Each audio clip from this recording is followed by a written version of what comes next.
Okay, welcome back. I'm DJ CCC. Now, I want to talk about the US ambassador to Thailand. It is, of course, Kristie Kenney. Okay.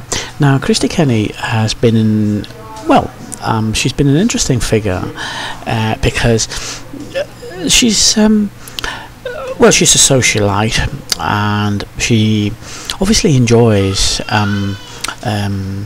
being the ambassador to Thailand. But she's also a bit of a controversial figure because she does manage somehow to rub the noses of royalists in the dirt in the most incredibly subtle way, and you have to give her credit for that.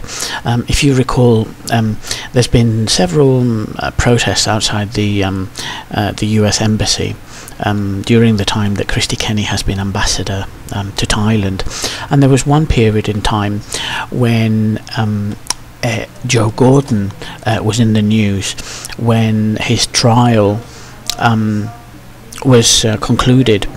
Kristie Kenney on Twitter repeated exactly the same statement that was made by the American, I think it was the Defense Secretary, the American Defense Secretary. She repeated word for word on her Twitter account, and this of course caused a lot of consternation among crazy royalists, and they started a hate campaign basically on Facebook that culminated in protests outside the US Embassy. Well, I've got news for you.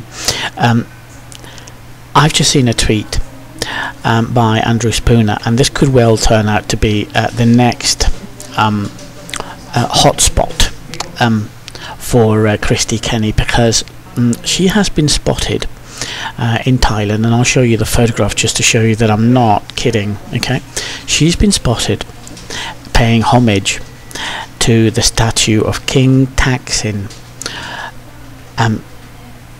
who apparently, is the arch enemy of the present Chakri dynasty. Now, obviously, I don't need to tell people the significance and the symbolism behind this. Everybody knows who King Taksin was, and everybody understands perfectly well why the Chakri dynasty feels so threatened by King Taksin.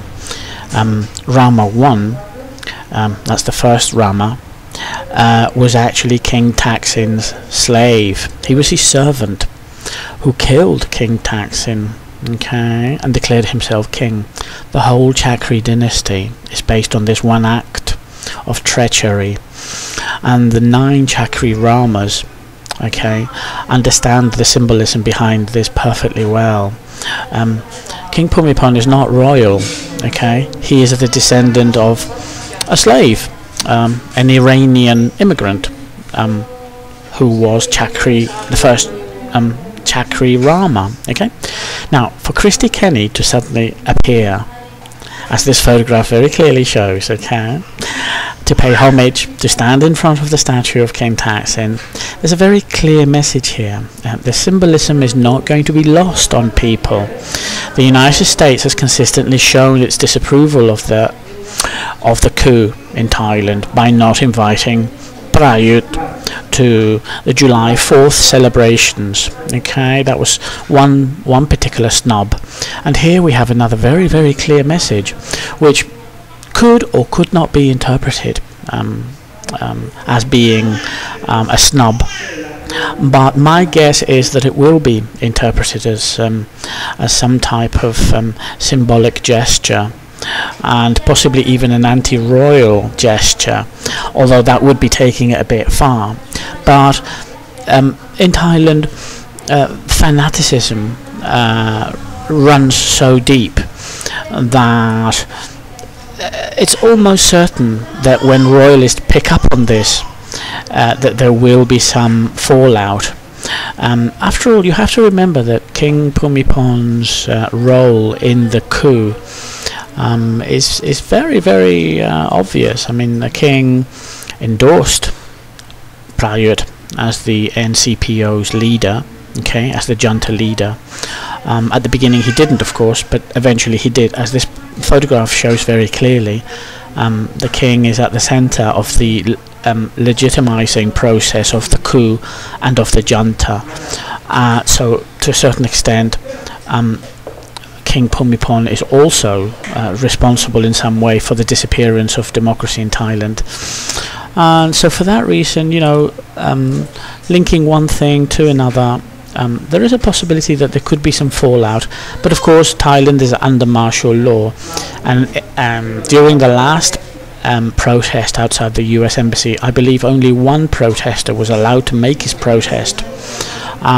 So that may limit in some way the reaction from Thai royalists, and it could be the reason why the US embassy in Bangkok has decided to do this, knowing that under martial laws a protest will almost certainly be impossible. But if this is a provocation, a very thinly veiled message from Kristie Kenney, I congratulate her. I think it's a very brave thing to do, to stand in front of the statue of King Taksin and allow herself to be photographed. I think it's a real punch in the nose, a slap in the face for royalists, and I would like to congratulate her for doing that.